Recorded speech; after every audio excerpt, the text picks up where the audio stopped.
Good evening, everybody. Thank you for coming out on this rainy old Melbourne night. It's good to see so many people in the room tonight and looking forward to hearing from you a bit later on. Welcome to you all who've joined us here for this event as part of Melbourne Connect Innovation Week. My name is Madeleine Hanger. I also go by Madeleine Grummett, and I'm your moderator and host for today's event. Now today our event is all about redefining entrepreneurship and designing your own future. And it's a session where hopefully you'll learn a lot about startups and entrepreneurship and some of the journeys of the people who'll be joining us shortly up here.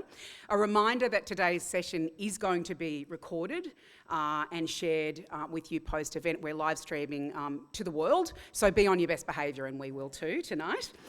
Before we kick off, I did want to firstly acknowledge the traditional lands on which we gather here today, the lands of the Wurundjeri people of the Kulin Nation. And I'd like to pay my respects to their elders, past and present, and to all First Nations people here in this incredible country that we are all lucky enough to live in. I also wanted to particularly acknowledge the entrepreneurs and innovators of the First Nations, people who we know learned and loved and lived and built things here for 60,000 years. And we hope that that rich and continuous culture can continue here in Australia, and we find a way to forge a more dual and inclusive narrative as a nation. Now, a little bit about the Wade Institute of Entrepreneurship. It's a place very dear to my heart. I'm a graduate of some programs from there. Who here has been to the Wade Institute? Bunch of the good peeps up the front here, that's good. So where it is, it's actually located on the grounds of Ormond College, sort of directly that way. You can see on the map there where it is. It was established back in 2015 thanks to a generous gift from entrepreneur Peter Wade. And it's an incredible place. You're welcome to go there anytime, and of course after today you can chat to May Flaming, who's over here, who can tell you all about the programs that are run there. It is really a thriving hub of entrepreneurship, of investment. It's a place where startups start. They have a range of immersive education programs. They of course deliver the University of Melbourne's Master of Entrepreneurship.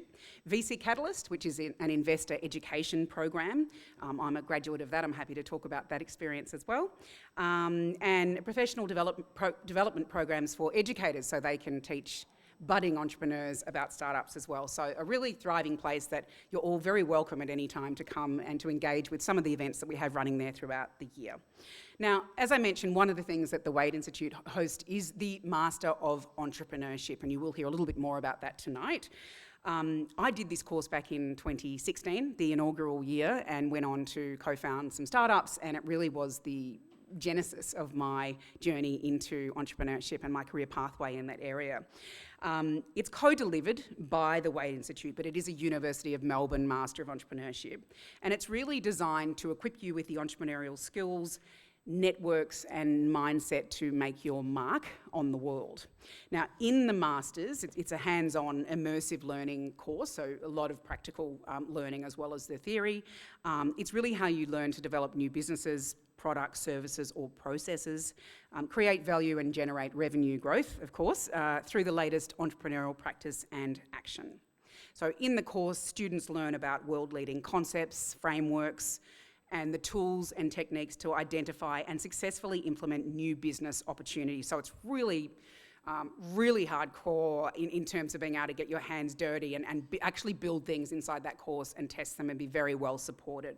Now, during the year, there are incredible opportunities to interact with and learn from innovation experts, from entrepreneurs who are out there and have built things, and entrepreneurs. And it really gets you a chance to put that academic knowledge and the tools and skills into practice in a really supported environment. So there are different pathways that people go into from this Masters, and some of them are sort of, founding a startup and going into building your own venture. Corporate innovation, so working as an entrepreneur, so trying to innovate within an existing business or business model. And then venture capital consulting or investing either in early stage or different investment vehicles, and we'll hear from Jodie on the panel tonight about her investment journey. So just a little bit more about me. So as I said, I am an alumna of both the 2016 Master of Entrepreneurship and the VC Catalyst program on startup investing. Those experiences have really given me this blend of toolkits and skill sets, which enable me to go in and out of different parts of the startup ecosystem. I've also worked as an innovation consultant inside one of the big ASX companies, so I kind of know that side of how you innovate inside and then how you build things on the outside. I also invest these days with Flying Fox and StartMate and get to work with some incredible founders, and I have a portfolio of about 60 companies there, and I love that work the best because it's so inspiring working with entrepreneurs who are really building from zero from day one. It's a real privilege to get to do that. But I'm a storyteller at heart, and I did start out my career as a journalist, and I still do a lot of work in that space as a podcaster and a journalist with our national broadcaster, the ABC. But I love most telling stories about technology and startups and entrepreneurs. So it's been an amazing journey. I feel lucky to be part of this world and to wake up every day inspired by the founders who are really literally building the future. And it's why I'm genuinely thrilled to be here tonight hosting you all and in conversation with these great people at the front here. So tonight we are going to step into the world of entrepreneurship and innovation. You will get insight into the personal journeys of our panellists and the entrepreneurial mindsets that drive their success. So whether you're dreaming of launching a startup, maybe some of you are already working on a startup, which a few of you have told us about, or you're inside an organisation trying to drive change, the future is yours to build, and we hope that tonight we'll help you with some of that thinking that you might need to do, or that inspiration to kickstart you into that next venture that involves entrepreneurial capacity. So at the end, we will have a great chance to be open for questions. So think about the sorts of things that you would like to ask and to ask our panel. And without further ado, I would love you to meet our panellist. So firstly, this is a bit like, come on down, the price is right. Firstly, Andrew Rouse. He is you can walk up while I'm talking, yeah, very much like, clap him down, that's the way. So Councillor Andrew Rouse was elected to the Melbourne City Council in November 2024. Councillor Rouse is the Portfolio Head for Innovation and Education and the Portfolio Deputy for City, Economy and Business, as well as Council's representative on the Design Excellence Advisory Committee. Andrew graduated from the University of Melbourne with an undergraduate degree in mechanical engineering before returning to study a Master of Entrepreneurship at the Wade Institute. He's the former Director of Programs at the Melbourne Entrepreneurial Centre at the University of Melbourne, which is up there, isn't it, directly above us. Please welcome Councillor Andrew Rouse. I didn't want them to sit through my whole spiel at the start, which is why we're just doing them one-to-one. But that way you get to stare at them intently when I'm introducing them as well. So next up we've got Jody Day Imam. Jody is the co-founder and the CEO of Tractor Ventures. Jody she's many things. She's a founder, an angel investor, an advisor, a non-executive director, a mum, and she's very passionate about helping tech businesses to start and to grow. Now, currently, Jody is co-founder and CEO at Tractor Ventures. Has anyone heard of Tractor Ventures? A few of you? That's good. Tractor Ventures is a fintech helping founders unlock possibilities with alternative capital and an NED at Private Media and Fintech Australia. And we'll hear a bit more from Jody tonight around that funding model that she's working with there at Tractor Ventures. Previously, though, before that life, Jody was an entrepreneur, and she co-founded Occasional Butler, which was acquired by Airtasker, if anyone uses that, and Depot 8 co-working space. Jody also led SBE Australia. She was Director of Startups at the Wade Institute, and she also taught as part of the Master of Entrepreneurship faculty. See, all the roads keep leading back, don't they? And she supports lots of students and alumni startups through that. So a very varied career, and we're very pleased to have Jody here with us tonight. Please welcome Jody Imam. And now Kaushal, please join us. Kaushal Ottam is a current Master of Entrepreneurship student, so a little fledgling entrepreneur. And so he's that, and he's also an innovator who's very passionate about human-centred technology. Now, currently completing his Master of Entrepreneurship, so he started this year, yes, at the University of Melbourne, co-delivered with the Wade Institute. Kaushal is committed to building and transforming lives through human-computer interaction. Now, alongside an MBA and experience in high-growth startups, Kaushal said he thrives at the intersection of strategy, innovation and human connection. Drawing from his recent diagnosis and lived experience with epilepsy, Kaushal is the founder of Neuroverse and brings a unique perspective to exploring how technology can enhance human potential and foster greater collaboration. Please welcome Kaushal Ottam. Woohoo! Sporty's fan club. Okay, and finally, we have the wonderful Jessica Christensen-Franks. Please come up, Jess. So Jess is the director of the Wade Institute of Entrepreneurship, the very new director, actually, of the Wade Institute of Entrepreneurship, only 5 weeks into the role. Great, which is why she looks fresh and excited. She's also a qualified urban designer and landscape architect with 20 years' experience working across government, industry and civil society. She's led complex urban development projects in Australia and internationally, including in the UK, Canada, India, China, Vietnam and the Philippines. She's also the co-founder of Melbourne PropTech platform Neighbourlytics, where she built and grew data tools across 12 countries and led 4 investment rounds across 8 years. And if you've worked in startups, you'll know every startup year is like a dog year. So 8 years in a startup mean this woman has lived a long life. Jess is a very passionate advocate for entrepreneurial thinking and innovation with a focus on social impact, and we're so thrilled that Jess has stepped up to the helm of the Wade Institute of Entrepreneurship. Please welcome Jess. All right, and now I'm going to move away from that little lectern and begin a little discussion about panel. As I said, we are going to have time for lots of questions at the end, so please don't be shy and think about the sorts of things that you'd love to ask the panel. So we're going to kick off with thinking about, I think what you've heard here is that everyone's got some pretty varied and diverse backgrounds that have led to us being here today. And often careers in entrepreneurship are not a straight line at all.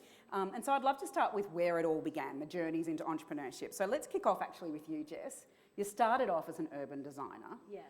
You've now gone into being director of the Wade Institute. What drew you into entrepreneurship at the outset? Yeah, I sort of did it accidentally, and back when I did it, it wasn't cool, and it was probably called being a problematic employee, frankly. So I became a town planner initially. I was fortunate enough to live all over the world growing up, so I was always really interested in cities and belonging and identity and community creation. And when I studied town planning, that's what it was at university, but when I went into practice, it wasn't really that. It was planning scheme amendments and things that people don't want to talk to you about at barbecues. And so I got really frustrated. I'm like, we have a chance to actually shape communities and change the way people live and connect, but in practice it wasn't that. So I spent 15 years doing 2 unfinished masters and trying to learn the practice of urban planning better so that I could innovate in that space, but I found in that space I wasn't invited to innovate, and certainly a decade ago that startups weren't a thing we talked about in Australia, and as a practice we weren't trying to change the way town planning happens. And so we were just pitching into all sorts of competitions and then somehow won $100,000 to start a startup, and on day 3 of the accelerator we're like, oh my God, now I know what a startup is. It's totally different to what I thought. And so sort of ended up accidentally on the journey. Accidentally coming into it. So you said 10 years ago, people didn't really know about startups and entrepreneurship. It's true, I remember being around the ecosystem at that time. It was sort of nascent, and you were certainly around, and you were, running your own occasional butler then. What was it like? How did you sort of stumble into entrepreneurship 10 years ago, or how far back that was that you started that? Yeah, I remember I did a commerce marketing degree, and then I went into the typical path of straight into a corporate, and I went into IT and telco companies, and I was at Ericsson, and it was 2001. And just after the .com. Yeah, but it was booming. So those flip phones were selling like hotcakes still all over the world, but they were still making redundancies, and I saw a whole lot of my colleagues become redundant, and they'd been at Ericsson for 30 years, some of these guys. And I guess their parents had a job for life, and they kind of were on the path of job for life, and suddenly they were like, what do I do now? And that's when it really hit me that I can't rely on even the biggest, most successful multinational company to keep paying me a paycheck. It just sunk into me that I have to create my own revenue stream, because I can't rely on anyone else. Yeah. Just checking, can everyone hear okay? Yep, No. Great, perfect. This idea of job for life, Andrew, what are your thoughts on that? Because certainly the previous generation, there was this idea of job security was valued. What are your thoughts on this job for life, and do you think things have really shifted in terms of the new market career? I was invited back to my high school for Careers Day, and I was this close to saying like no, because I feel like I have never figured out what I want to be when I grow up. Yeah. I've just said yes to everything.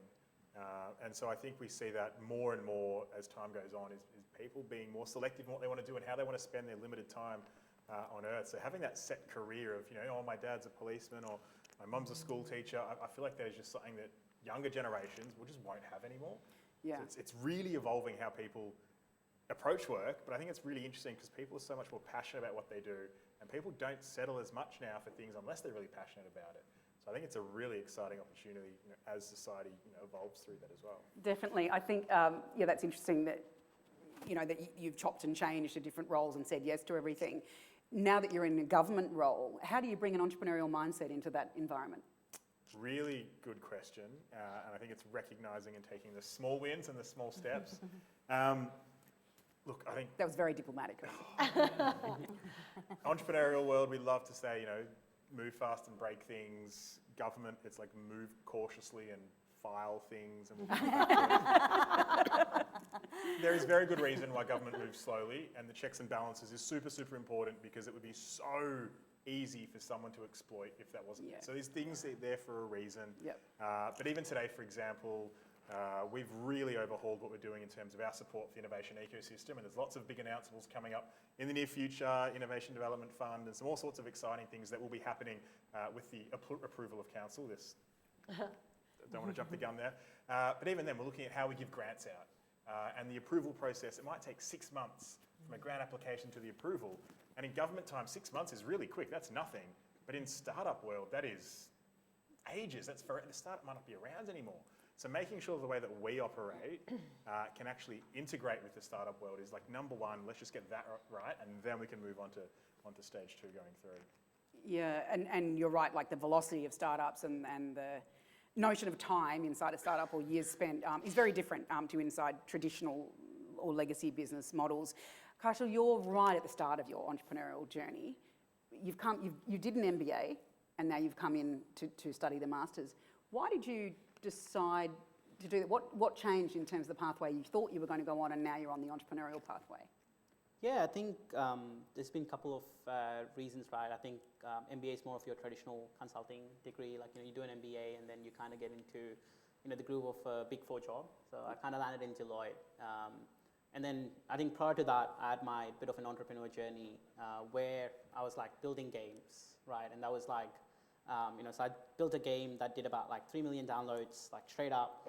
And I was like, oh, this is amazing. But I think what probably went through the mind was, there was nothing like entrepreneurship probably 10 years ago, like in the sense that where, if you came from a tech background, it was all about like building things, breaking things, and building things, right? That was probably what we've got used to as engineers. And then on back of that, doing an MBA and trying to pivot myself to business world, landed at Deloitte, and I was like, it's probably one of a very good place to work with, but kind of felt that I want to be able to make more ground impact, and I want to be able to do things that are, that are not delivered before.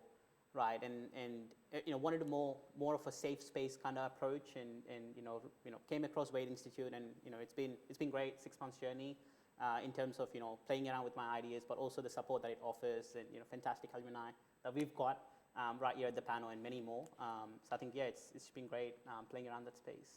Fantastic. And so obviously there's some sort of academic learning and skills and the experience that you've all gathered through your career pathways. There's also an entrepreneurial mindset that you tend to notice around people who are attracted to this world. For you, Jess, either drawing from your own experience or thinking about your role now at Wade Institute, how would you define entrepreneurial thinking? We hear this a lot, this entrepreneurial thinking, but how would you define it? What do you think it means? I've had to do a lot of thinking about this, and being in entrepreneurship for a decade and then now sort of working on the ecosystem. I think when you strip back what it is as an opportunity is, there are problem spaces, and then there's solutions that could be solving a problem. And then entrepreneurship is the way to rapidly test and iterate a solution to make sure it's fit for its users and get it to as many users as possible, right? And so that concept has been, in a way, hijacked by high growth tech ventures, because they are very explicit examples of when entrepreneurial thinking leads to rapid success, which is great, amazing. And I have a tech business, right? So yes, it works, right? But also there are so many other places in the problem-solving space that we can bring an entrepreneurial mindset, and it is already happening in other places too. So I'm particularly interested in how to perhaps claw back some of the entrepreneurial mindset discourse away from just this focus on high-growth tech ventures, and also think about the other places you can do it. And so, I mean, I really don't like, and I'm sorry if this upsets anyone, I really don't like the term intrapreneur, because it almost makes it subservient to the entrepreneur. When it sounds like it hurts a bit as well. Right? Yeah. And that's kind of, I guess, what I was. And so the trouble with entrepreneurism being hijacked by the tech part is that there's the whole rest of the economy, which is solving problems, right? And there's so many fascinating spaces. So the small business, SME ecosystem, small and medium enterprises in Australia, that employs the vast number of Australians. Yes. That, you know, and they do entrepreneurial thinking every day without knowing that title. Not-for-profit, commercialisation of research, all these other spaces. So. Well, you work with a lot of SMEs in your business. Do you want to actually explain a little bit about how Tractor Ventures works, just so people are clear? And how you work with SMEs? Yeah, and I'm probably just going off what Jess was saying there as well. Like, there is this sort of story about startups and unicorns, and we talk about rockets, and you know, we talk about rockets being very exciting, and some of them land on the moon, but they're also very expensive, and a lot of them blow up along the way.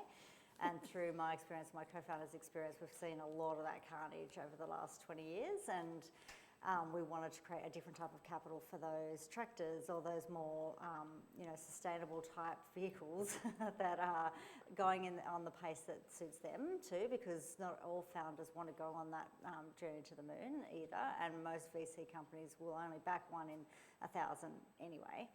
And so we provide non-dilutive funding, which is debt funding, so you can think of it as a business loan. We have finance against R&D grants.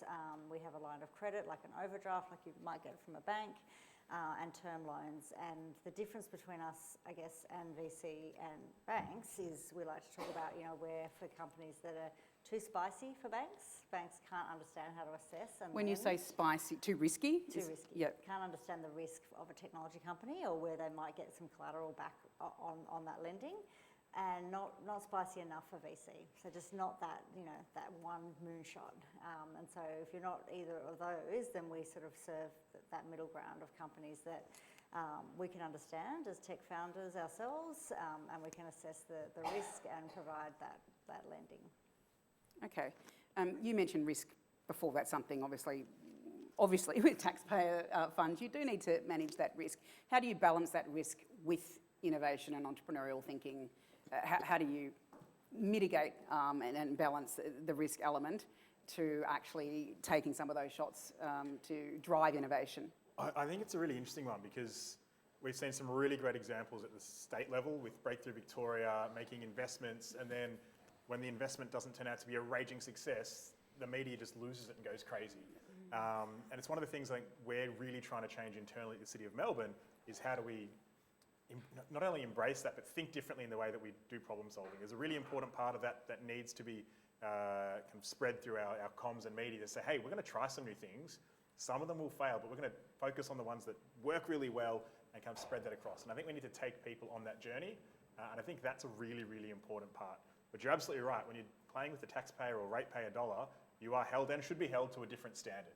But I think there is something that nationally we can learn to make sure that we're embracive of opportunity in new things, because otherwise we just keep coming up with the same stale thing. Politicians are held to a different account and standard, and they're too scared to do anything that's a little bit out there. And we've seen that time and time again. Anytime anyone pitches a good plan for the country, well, it's a bit too scary for us, and we don't want to embrace that. So I think there's so many things that not can we be doing now, but I think changing the narrative at a national level so people can be more open to trying more things. I think it's a really hard part for us. We're a very moderate country, and it's not always to our benefit, which is a really unfortunate opportunity for us. Yeah, it's interesting, isn't it?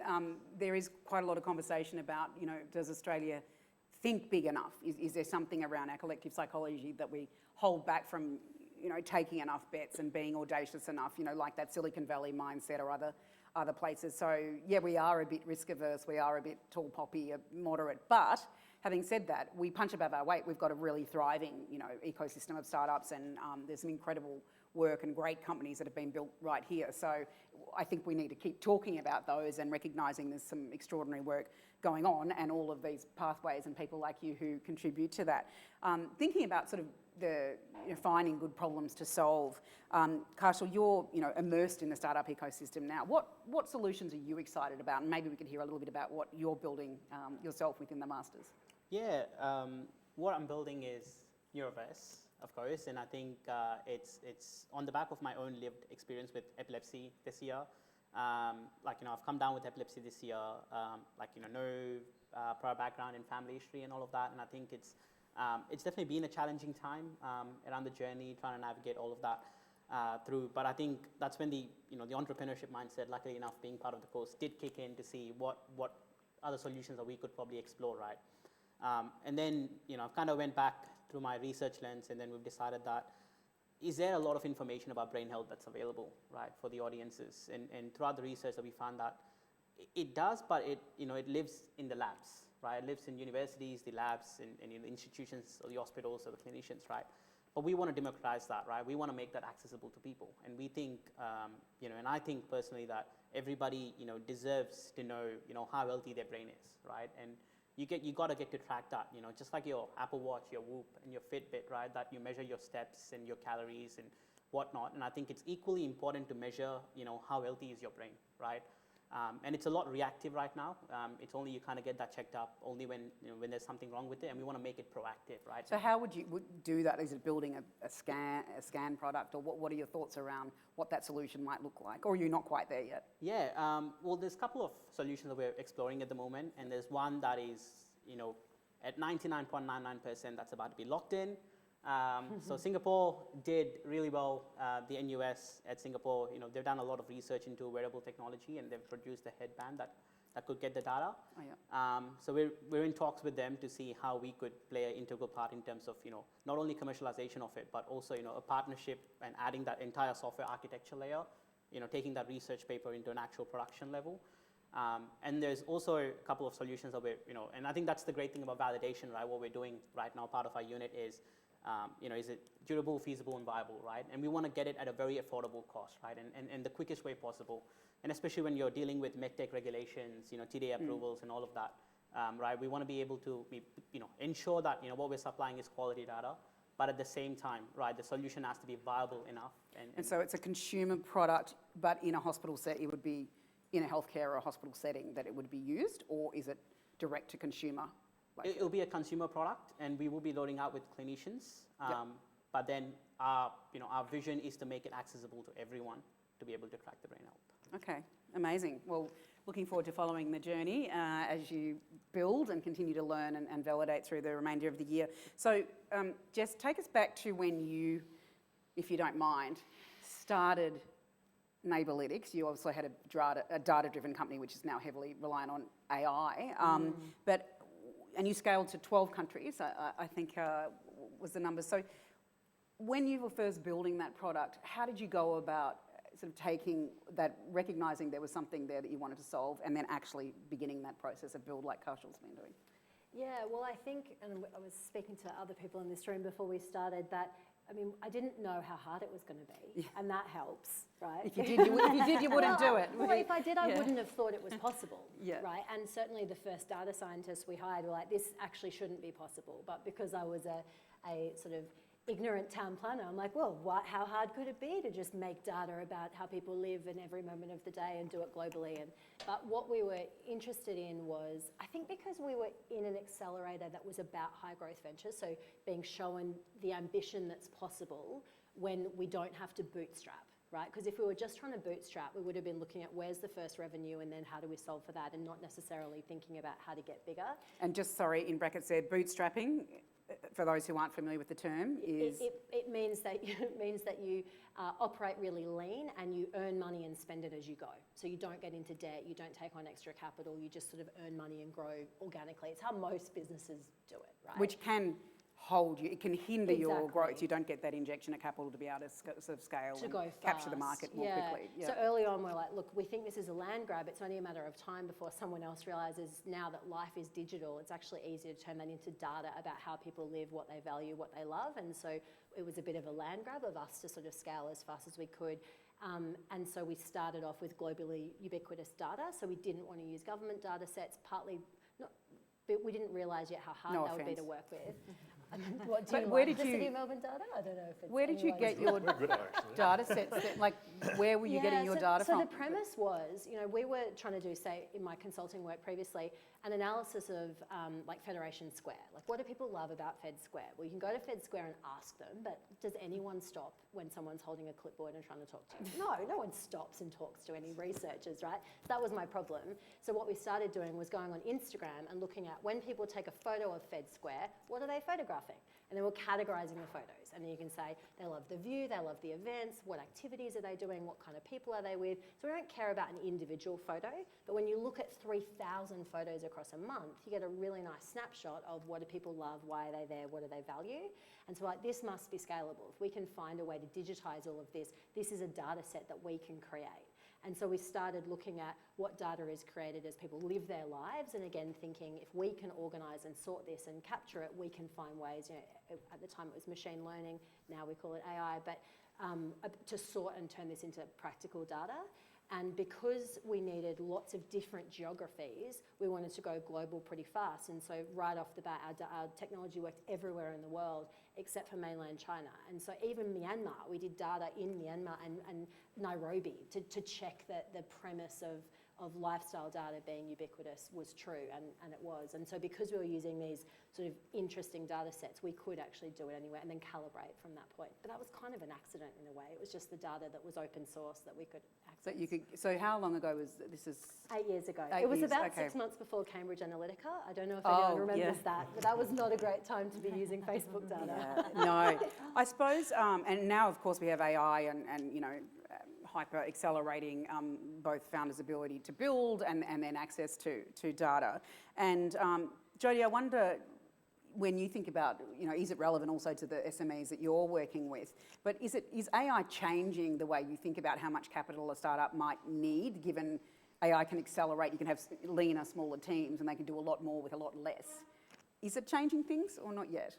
Oh, definitely. Yeah. And I don't think it's in our lens when we're assessing companies so much as it is. And even though we are investing, I still identify as a founder myself personally, and I'm building Tractor. And so we're definitely looking at AI, using it all the time, building it into our platform.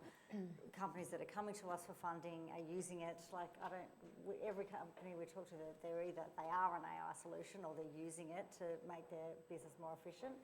Across the board, all of them, yeah. Okay, so what are some of the programs or the AI software? We obviously got your standard GPTs and things, but what are some of the predominant AI software applications that you're seeing? Lovable, Claude, some of those ones that are easier just to pick up and start using, I guess, and then deeper technology-wise, I don't know what these companies, we talk to hundreds of companies, so I don't know exactly what they're all using, but they're building. But there's a wide-scale adoption, you're seeing it. Yes. It's a big part of it. Okay. What about from a city perspective, Andrew? How are you seeing, well, maybe the question's more, how are you seeing the City of Melbourne use it, or to embrace AI responsibly, but also balance that against the risk of over-automation? Yeah, really great question. And just yesterday I got to open up the Local Government Association of Australia's, all the CEOs gathered in Melbourne for a big conference around AI. So about a third of local government organisations are already using AI in some form of service delivery, which is great to see. At City of Melbourne, we use it in a couple of different ways. I personally love using it myself because sometimes we get 400-page reports and you've got to read the entire thing, but it's really helpful to find little bits and tidbits there.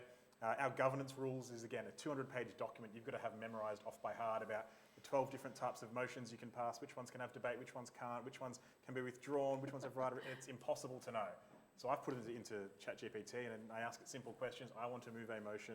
How many signatures do I need to? And it gives me the lifetime feedback. Sounds like government efficiency. It is fantastic. But one of the really, really cool things that they're doing in the City of Melbourne is the knowledge bank. So every piece of data that is captured, they feed into an AI model that can be used for sentiment analysis. Oh, so it sounds similar to what you were doing, yeah. Which is obviously kept very, very far from the elected politicians for obvious reasons. So I've never used it or seen it personally. But it's really cool to be able to say, hey, we want to test out some ideas. What would we or should we expect as a response from the public if we do these sorts of things? Or which areas, do people see or feel are the most in need and those sorts of elements? Yeah, sentiment analysis is fascinating, especially like even in election campaigns and all of that. That's often used as a tool, isn't it? So yeah, AI is incredibly powerful to gather things that you can't pick up otherwise, to see what you can't see. But there's a lot of talk about, well, is this going to take our jobs? And I think the really fascinating part, I got to sit in last week in the call centre at the City of Melbourne, and people ring up saying, oh, my bin's gone missing, can you fix this problem or this? And it's an amazing job that literally keeps the city running, the amazing team in there. But because of the use of AI and things like that, we've been able to take a lot of the problems that normally you'd ring up the call centre for, and it can be dealt with automatically and elsewhere. So all of a sudden, the same people can apply their human experience to a whole range of new different problems, and it actually has increased the level of service, not decreased it. It's made it so much more human because the people can focus at a greater depth on the right problems, which is such an amazing kind of unintended consequence of it as well. Yeah, definitely focusing on the right problem and also, finding good problems to solve. And we hear a lot in the startup ecosystem around impact investing or impact startups. And I wanted to just shift gears slightly to talk about that now. Tractor champions sustainable long-term growth. Do you consider yourself, that your investments are impact-style investments? Or is it more? No, we're so agnostic across all industries, and we don't actually, it would be lovely, and maybe we can use AI for this, but to track the impact each of our portfolio companies are making, because a lot of them are very focused on their impact, and I think more so most startups are in one way or another. But at the moment we're not tracking that, but yeah, I guess our impact is in that we can, with our type of capital injected into the ecosystem, then we have more success across the board of these startups actually growing to be at scale, sustainable companies and creating jobs and stay alive, driving the exactly, economy. So it's actually a meta impact as opposed to a particular thesis for impact, I suppose. And Jess, you have always highlighted, that social impact is central to innovation. How can founders make sure impact doesn't get sidelined when they're chasing growth? There's this growth at all costs kind of, but how can they continue to keep impact embedded in their business model? Well, I think that's part of the challenge with entrepreneurial thinking being seen as high growth, high risk ventures only, is that it's quite a one-dimensional approach, and certainly most founders get into it because we see a problem that we're close to and want that problem to reach the most people. And so it's really important when you're deciding how to reach the most people that we pick the right model for that, reaching the most people. And I accidentally fell into the VC model, and that ended up being the right model for Neighbourlytics, but it's not the right model for lots of businesses too. And I think you probably see that too, Jodie. But my previous business was a not-for-profit, and that wasn't the right model for that business either. We sort of accidentally became a not-for-profit, and once you've locked yourself into that. So I think, founders inherently keep the impact at the heart of what they do. That's why you're so motivated to leave your corporate careers and go back to uni or whatever it might be that's super risky. So I think I would always encourage founders not to get distracted by the capital that they take and what route that locks them into. In one of our first capital raises, we were very, very clear. Our data was to create better cities. We wanted to make lifestyle data layers to help the property sector be better at making better places. Our data is also excellent for putting billboards in the right spot. right? There's not what we were building it for. So right off the bat, we're like, we're not building this for advertising, we're building it for the property sector. So they were taking it in with a different use case, which That's wasn't right. aligned to And your some impact. VCs were really into that. And Yeah. like, yeah, we could scale this and do billboards everywhere. Like, yeah, it's great, but that's not what we're about. But it's hard. Like, it's really hard to turn down money. And to keep that mission, I suppose. Yeah. Yeah, Kaushal, for you, what does impact mean to you when you think about building your venture? Yeah, I think the way probably I would probably break it down is difference and outcomes, right? Is what difference that we want to make, through Neuroverse, right? And what do we want to see? And I think it fundamentally, comes down to the problem that we're trying to solve, which is, to democratize, the brain health, right? And often talking to customers, right, they're like, the difference that we want to be able to see is we want to be able to know the way that our brain's functioning, right? It's because every time you talk to somebody that has a neurological condition is they're really unsure about the way that their brain processes things, or even when it comes to little movements such as, your short-term memory, cognitive function, sleep habits, and all of that, right? So the first thing that they wanted to see was, this is a difference that, that would make a huge, impact in our lives, right? And it's almost, trying to listen to the customers, right? And from that customer perspective to say, hey, what is the difference that I'm probably going to solve for them, and it's probably the biggest impact that I'm going to make, right? And it's often comes down to, your customers are your real story, right? And they'll often paint the story, through the actions that you deliver. And I think it's very important to kind of listen to what is the biggest problem that they've got, and that should be the impact story that you want to try and paint. Yeah, rather than that whole jumping to solution, like if you see that there's a problem and it becomes a problem for 1, 2, 3, 5, 10,000 people, you're onto something, and then it's working with them to co-design that solution to meet their needs.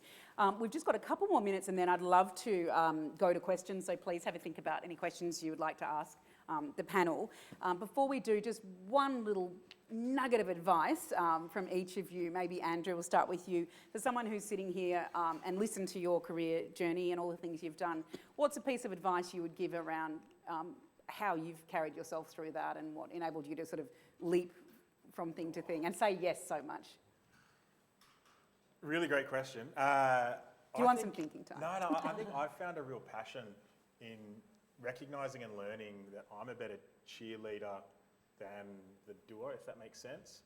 So when we got involved in startups, it was a great learning experience. And I got so much more joy from coming back here to the university and teaching other people how to do that and supporting them to do that. And I've turned being that cheerleader now into my full-time job, where I get to go to all sorts of events and things like this and just help amazing people across the city to do amazing things. I think that's really cool in terms of find what really gets you excited, and then just hold on to that and grasp onto that with two hands and just follow that wherever that goes, rather than having a plan and sticking to it for the next 30 years. That's not exciting. Don't do that. And so that sounds like you've come to a level of self-awareness as well around what lights you up, like when you feel passionate about the work you're doing and you, If you'll indulge me for 20 seconds, yes. I came to the Wade. I had an old job. I was working in sports event management. I saw an ad on Facebook for the Wade Institute, and I watched the video, and it sounds really cheesy, but I quit my job the next day and applied, and I got rejected. Did you? They said, Mr. Rouse, sorry, your undergraduate marks, you failed a few too many subjects. Sorry, you're rejected. So I rang up the dean and very politely told where he could shove his rejection. There's the future politician. And I said, look, I'm coming, enrollment week's next week, I'm coming in, deal with it. And to their credit, they said, look, if you go and study a few more subjects and you do really well in them, we'll let you in. And I topped the class and came back and they let me in, and the rest is history. So just find what you want to do and just really just chase it. It's I never knew What a that story. about. I never knew that. That's fantastic. What about you, Jodie? What's your for someone who's sitting here thinking about entrepreneurship? Maybe they're sitting in a job, as I call them, and thinking, there's this itch I want to scratch, or there's something I'm thinking about building, or maybe you are building something at night. What would be your advice for someone wanting to take that next step or that leap? I think it really is that, like finding what lights you up. And I had some teacher interviews today for my eldest who's in grade 10, and one of the teachers also straddles careers, and he said, I'm very concerned about Marvi because he seems very directionless on the career front. I was like, oh my God, he's 15 and all he knows is that when he finishes school, he wants to take a gap year and go and see the world and see what it is that lights him up. And I think that's actually quite mature for a 15-year-old, because I'm the same. Like, I don't know what I want to do when I grow up. So I think just being open to opportunities and open to finding out what it is that really does light you up, because that's where you'll be the happiest, and when you're the happiest you'll attract the most opportunities to you. So it's I think for me very much I'm learning more about what it is internally that I really love to do, and luckily it is what I'm already doing. Yeah. But it is that having that autonomy. Like I was in corporate for 2.5 years, and I actually left because I felt like my soul was being killed. I just felt my soul was dying. Because it just didn't suit your work style. I really couldn't. Yeah. Like I really hated it so much, and so I needed to be in an environment where I could be able to do things more creatively, I suppose. So. Kartal, a slightly different question to you. You're in the early stages, you've left this MBA path, you're in the early stages of building a venture. How do you deal with self-doubt at these early stages of building, where you've gone into a completely different domain day to day? Yeah, I was just going to say, me too, I was rejected from Wade. Oh, And I had to find my way in through May, but... how did you get in? How much did you pay? Nah, but long story short, it was great. But I think, I think with self-doubt, I've been told, I think, especially with the venture that I was doing with healthcare, right? Oh, you don't come from a biomedical kind of background, you do come from a CS and MBA, but, you've got to be a biomedical scientist or like some sort of a neuroscience kind of background, to be able to do this, right? But I think you've just got to have the confidence in you, right? And just got to have the confidence and self-esteem in you, right? And I think it goes back, I think access to customer for me was so hard, right? It was so hard, like trying to get into hospitals, like they're like, we need, like, Melbourne, you need to fill this, 20-page document, you got to get that in and all of that.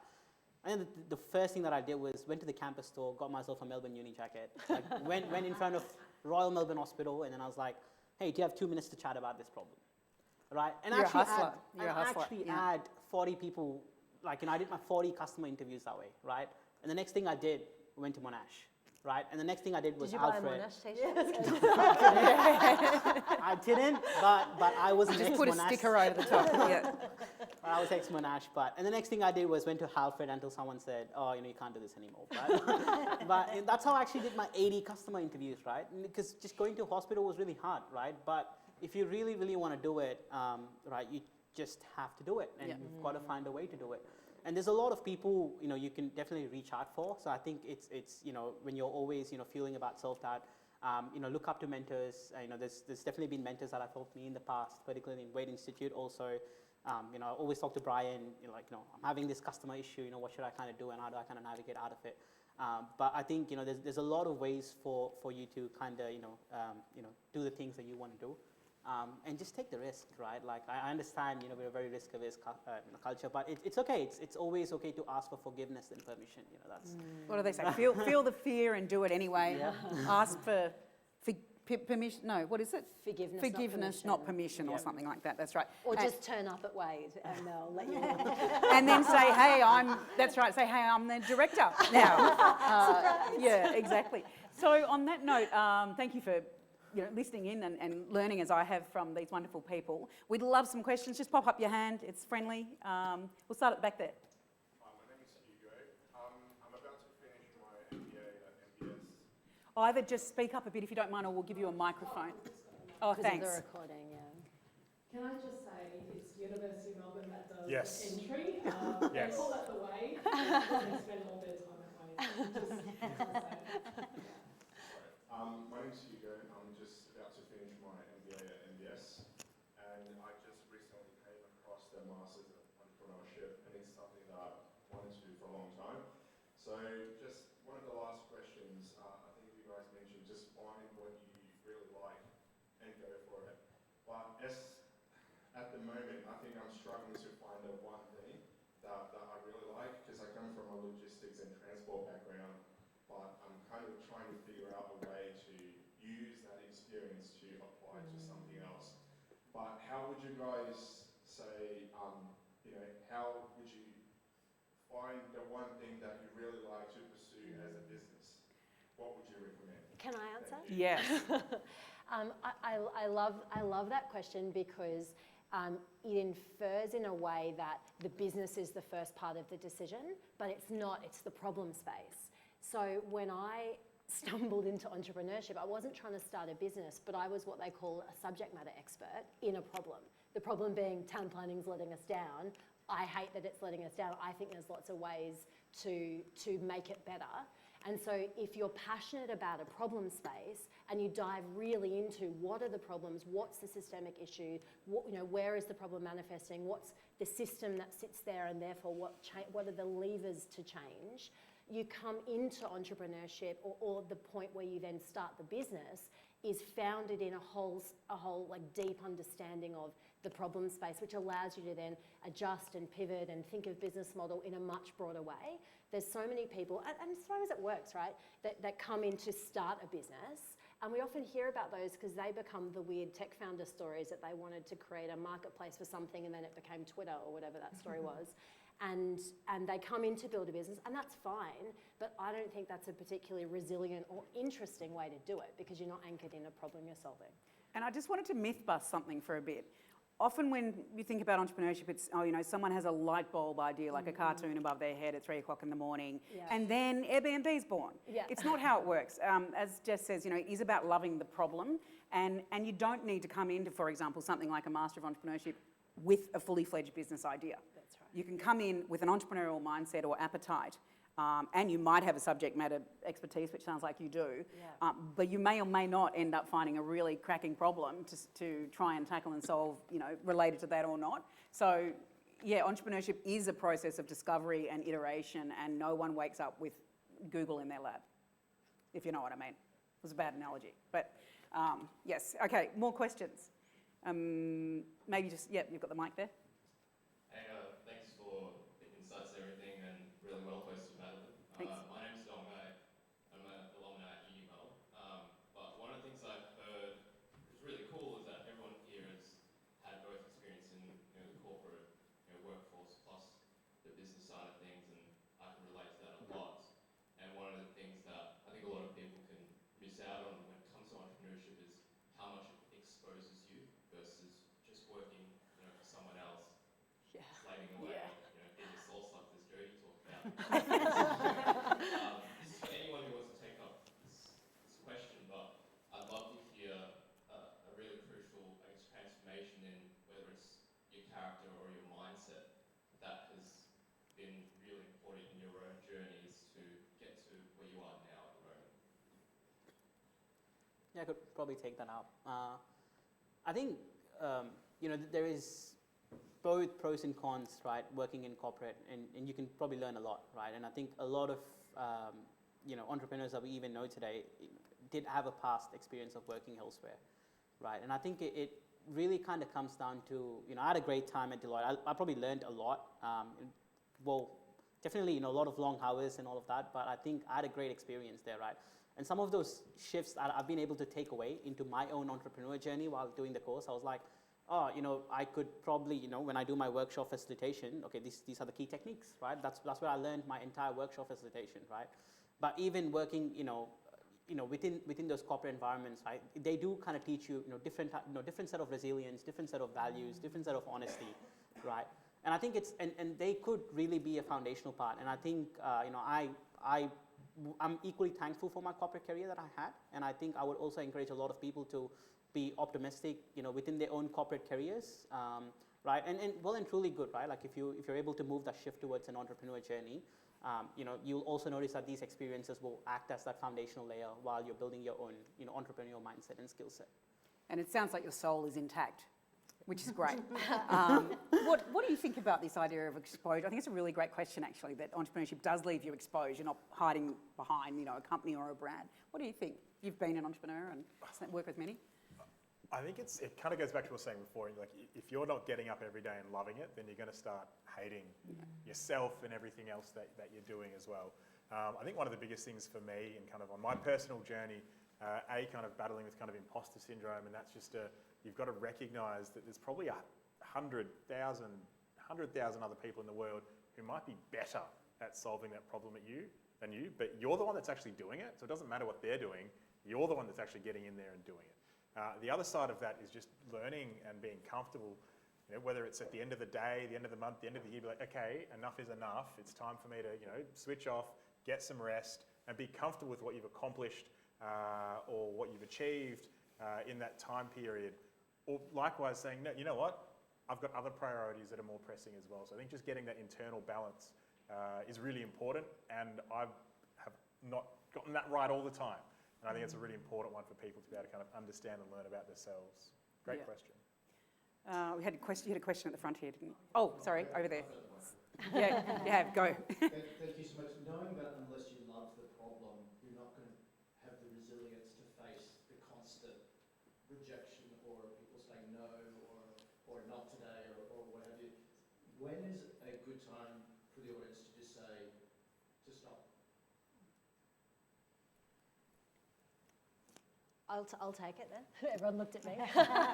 Well, I think the question in a way needs more context of like stop what, right? So I think I've always been passionate about how to create and shape communities, and I've always seen my career in that as bigger than my job.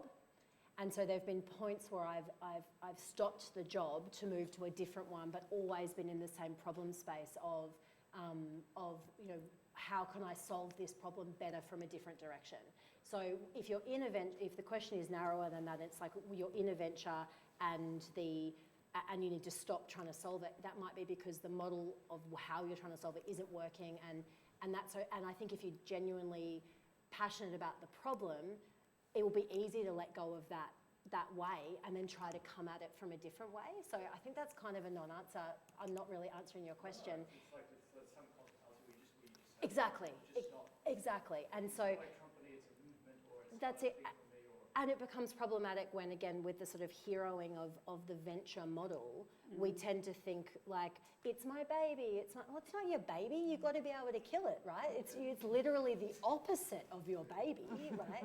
And so that's not a helpful mindset that kind of floats around a little bit. It's really, you've got to be super ruthless with this thing because you're not here to serve the venture, you're here to serve the problem. And if the venture's not working, go do it a different way. But it's very complex space, that. I think it's one of the really things that I've loved about being at Wade and kind of being a part of the ecosystem here, though, is you need people around you who aren't just going to tell you positive things, but tell you, you know what, like, this is killing you. Just stop, move on. Like, you're not a lesser person for doing that.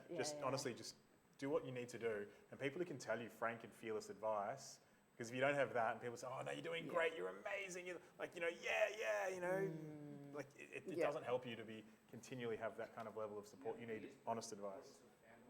The importance of the network, not the network, the professional network, but of your mates will basically tell you, they might support you for doing it, but go, mate, it's not working. Yeah. Like you can't get to that end. And I know that what you've done in the past, Andrew, with the accelerator programs and stuff, you get to a certain point where you need to have that network around, not the professional network, but the people will actually tell you, hey mate, this is killing you, you're not seeing your friends, there's no point getting to the point of solving that problem, and then the network's gone around you. Yeah, it's a tough one. Yeah, and behind the sort of hustle and hype of startups, there's very hard work and audacious ask of the businesses, and your to-do list is never sort of done. And I suppose that's it can be a heavy personal tax that it takes, but you can get a lot of reward from that too. But it's a tricky balance. You had a question at the front. I have a few at this point. Mostly I've got, answer that. You talk to 5 people, you will get 5 different answers as to what the one thing is you're doing absolutely, completely wrong. So as an entrepreneur, if you don't have the fortitude to be able to stick it out, well, that's kind of most of what you need to be an entrepreneur. Can you deal with the adversity and just follow your own guiding light? But real question was for Jody, because I love what you guys are doing, because when you're raising equity investment, as entrepreneurs, we can't make investors act on our schedule. And so it's really hard to get bridge funding when you're trying to keep a company going. And once you light the candle and you're paying your employees, you cannot run out of money. You have to keep making payroll. And so I wanted to ask you about that, right? Really, where do you draw the line in terms of bridge funding versus, supporting, equity raises with debt financing? Yeah, it's a good question, and it's a true reality that once you've got all these commitments, you want to keep them going. And one of the other hidden things about, I guess, equity raising is that it's very time consuming, and it does take a lot of time, and it can take up to a year. And in that time, you might have just got more customer revenue anyway. So there's the opportunity cost of actually trying to chase equity investment. When you're bridging and you're looking to use debt, you can't sort of say, hey, Tractor, we'd love a loan, we've run out of money. It doesn't work like that. Like, you do need to be pre-planned. You can tell us that you're going to run out of money in 3 months if these things don't happen. But you've got to at least have a 3 to 6 month runway when you're taking on this sort of debt funding. Okay. You've got to be a good manager for your own company. Yeah, that's right. Great. Yeah. And maybe we've got time for one more question. Yes. Hi, my name's Gordon.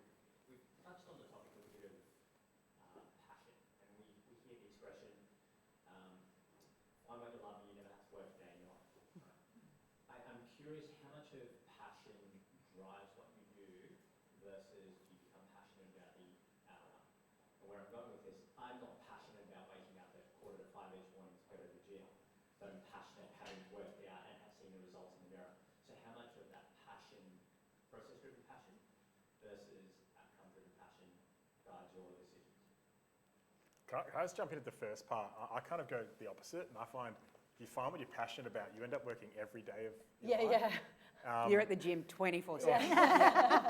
But I think in some ways you've answered your own question, and that is like, when I go to the gym, I need to go to the gym, but anyway, when I go to the gym, it's not because I'm like, I want to be fit and strong. It's because like most people, I just want to look good naked. Like, that's just it's the truth of the reality. People just want to be like, okay, I feel good about myself.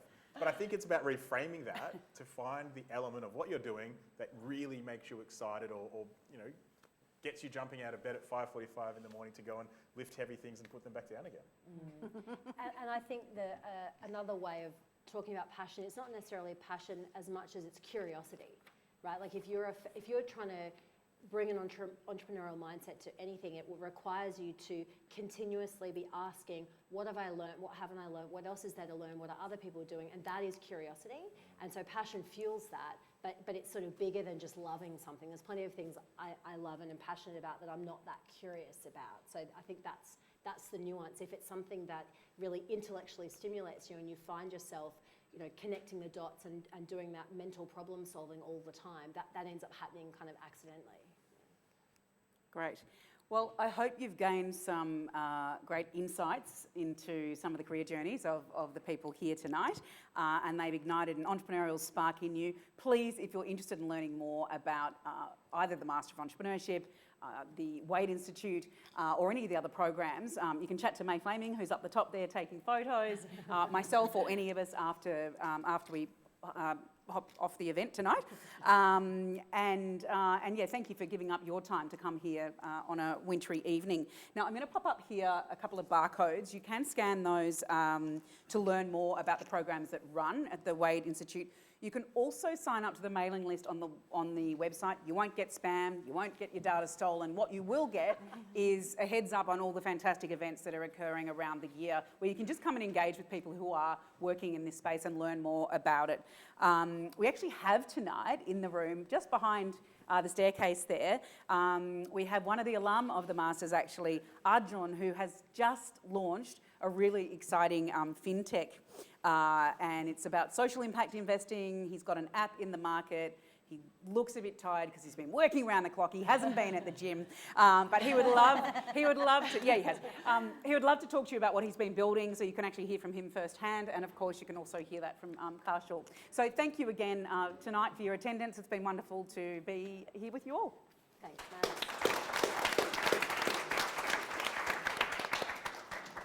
Thank you. We can have a quick picture here. Yeah, let's do it.